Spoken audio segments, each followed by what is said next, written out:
In the atheist community, a war is raging. Longtime atheist content creator Matt Dillahunty recently called out purveyors of non-religious spirituality, contending that spirituality is nonsense and suggesting that at least some of those offering non-religious spiritual services are charlatans and gurus. In response, Brittany Hartley, author of the book No Nonsense Spirituality, has defended secular approaches to spirituality and the broader field of non-religious spiritual coaching and direction. In response to that, Dillahunty posted a 4-hour rejoinder, so the debate is very definitely on. I work professionally in what is often understood as the intersection between the secular and spiritual or religious worlds. As the lead chaplain of a university, literally my university's lead faith advisor, I am, as part of my role, responsible for advising my institution on matters related to religion, faith, and spirituality. I offer pastoral care to students and staff, and this regularly requires me to engage with what might broadly be termed spiritual questions.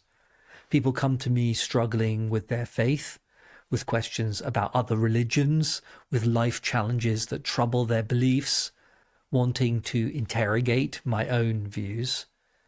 This is the water in which I swim. Yet, I am an atheist and a humanist, the first humanist, in fact, to lead the chaplaincy at any UK university. I'm a strong religious skeptic and a naturalist. I think there is no other world but this. And here I find myself in the odd position of agreeing and disagreeing with both Dillahunty and Hartley. Both, I think, make good points. Both, too, make some mistakes.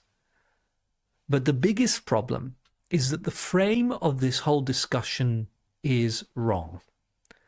While discussing whether or not to use the term spirituality, we fail to focus on the more important question of what existential technologies do we need to live life well, and where can we find them?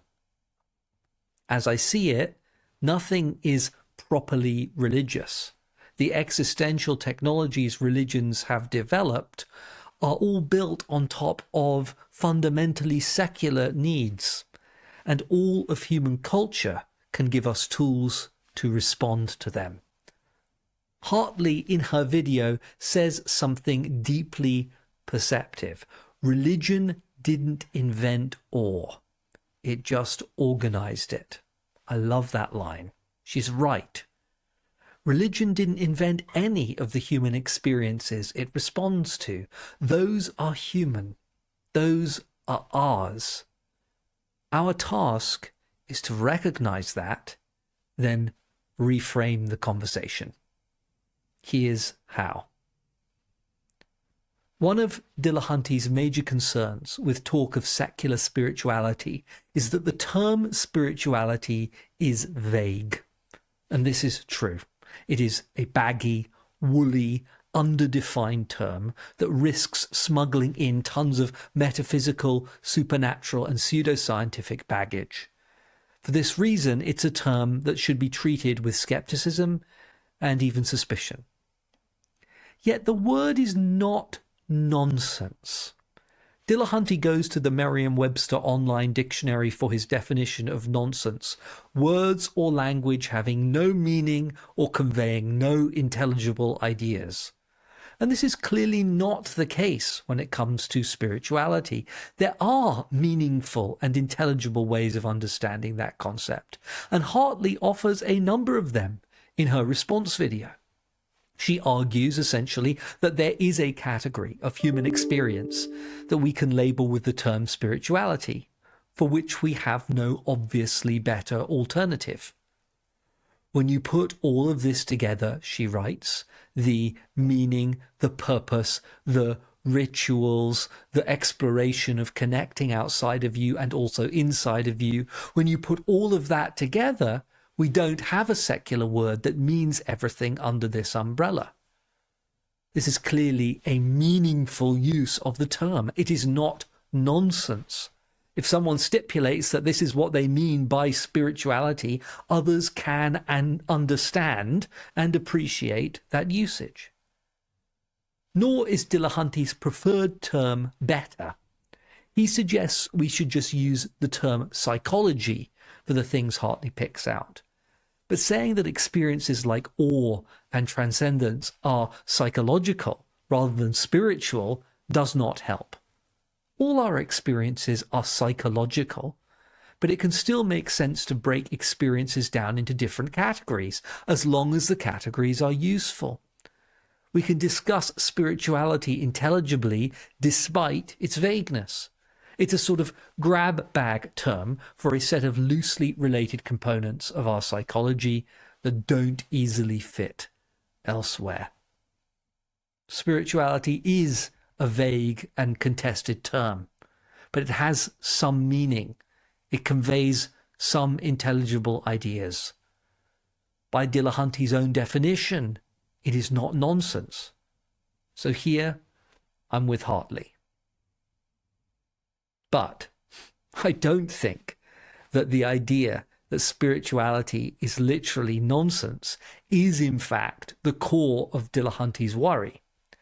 As one listens to his 4-hour response to Hartley, it becomes clear that his worry is not so much this term has no intelligible content at all, but rather this term carries unhelpful and potentially dangerous baggage.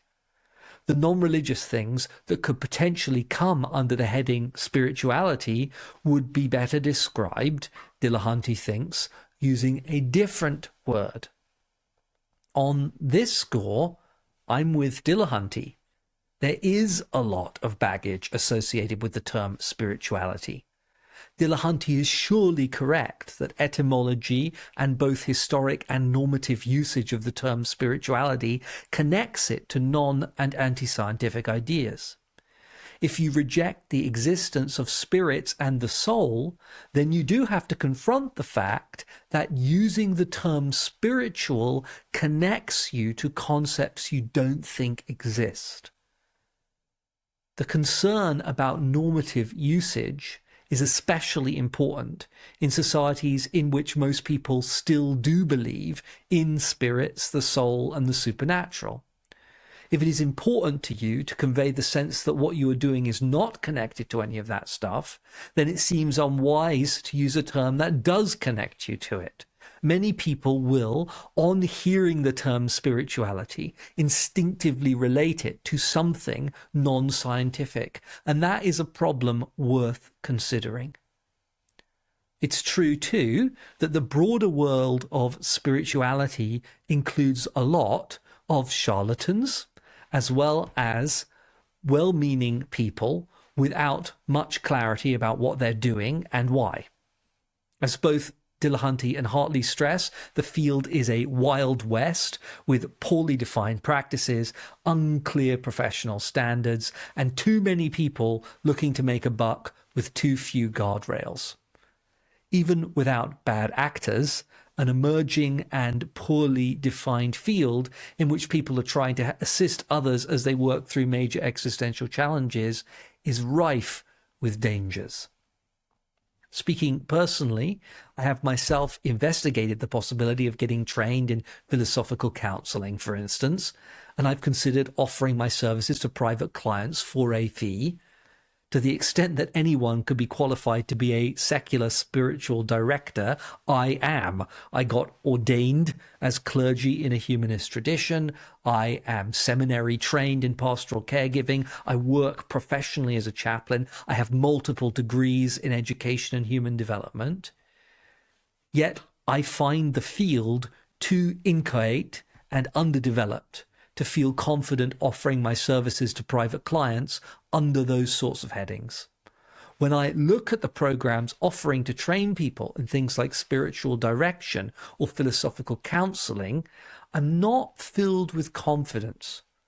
Not only are almost all of them explicitly religious, but it is rarely clear to me what I will be learning, how it will inform my professional practice, and why I should be confident that their teaching actually works. I would caution anyone thinking to put down serious money to train in this space to be very, very careful. So, when non-religious people choose language for our practices and processes that connects them to unscientific and unvetted ideas, there is a real risk of misunderstanding and contamination. It's precisely in circumstances like this that coining new language is valuable, and I think practitioners in this area should give serious consideration to a linguistic shift. I, for my part, talk about existential rather than spiritual matters, and I find that works quite well. There's a problem with this debate as a whole, though. Focusing on whether or not to use the term spirituality obscures the more important question: how can we live fully vibrant lives as non-religious people, and what practices from whatever source might help us do so?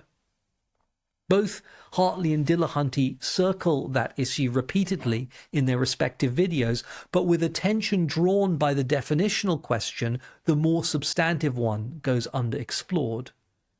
Worse, some of the implicit responses give religion too much credit, centering religion too forcefully in a conversation that should be about the entire range of ways human beings have approached awe, wonder, inner insight, and striving for transcendence. Hartley, for instance, often speaks as if her project is to take back from religion areas of human experience it has colonized for itself. She says, for instance, we're taking sacredness back. We're taking moral formation back. We're taking community back. We're taking contemplation back. We're taking death practices back. And we're taking spirituality back. This is a very tempting frame. I have used it myself in the past. But I think that the idea that non-religious people are taking back these existential practices from religion is not quite right, because it suggests both that religious approaches to these questions are inherently valuable and that the secular world doesn't already have good approaches. Indeed, Hartley's project seems animated in part by a belief that the secular world is deficient in terms of what we might call its existential technologies, while religion is rich in them. She talks about how secularism failed Ayaan Hirsi Ali because it couldn't provide her what she was missing from Islam, for example. The clear implication here is that religion has valuable existential tools the secular world lacks. I want to resist this approach from both angles. I don't think it's correct to afford religious existential approaches special value simply because they are religious or have lasted a long time. A practice like confession, one of the ones Hartley says she wants to recast in a secular mould, is not necessarily existentially enlivening simply because it is a long-standing part of a religious tradition. Our existential practices should earn their keep through demonstrated current value, not perceived inherited worth. Nor do I think it's right that the secular world lacks powerful existential technologies. And here's where I really want to press my point. It is so common in these discussions for religious people and atheists both to denigrate secular culture as if it has little to offer. But that is not true. Secular music is for many people a route to awe. Secular therapy acquaints many people to their inner life as or more effectively than any religious practice. For some, sports or cooking or literature are pathways to transcendence. For many, family life and civic engagement are sources of deep meaning. Human culture is abundant with existential technologies. If only we stop looking from a place of presumed scarcity. It makes sense, perhaps, for people who have come from very religious backgrounds, who have gone through a painful process of deconversion, to think that the secular world lacks the tools they need.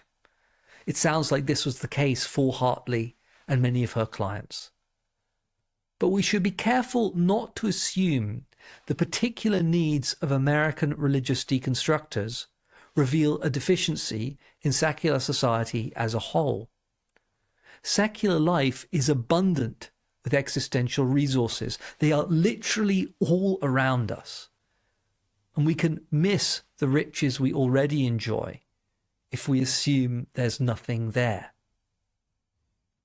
We must realize that the existential needs religion is responding to preceded religion and needn't be responded to through a religious framework or anything close to it. Religion was built on top of, and when successful, responded successfully to, pre-existing human needs, desires, hopes, fears, and feelings. But it has never been the only or even the primary set of existential technologies responding to these needs. Human culture has always been a mix of broadly sacred and broadly secular responses to the deep challenges of being human. Non-religious people don't have to spend our time raiding the closed vaults of religion like starving wanderers in a wasteland blasted by the apocalyptic death of God. We are living in a garden of existential abundance, if only we have eyes to see. We just need to attune ourselves to the extraordinary capacity human beings have and always have had to create meaning, generate wonder, transcend ourselves, and connect with each other. Everything we need is at our feet. That's where I wish this discussion would go. Not a rejection of the quest to get at what is meant by spiritual, not an attempt to recreate in secular language religious existential technologies, but a recognition that we are richer in existential resources than we ever knew, if only we know how to look.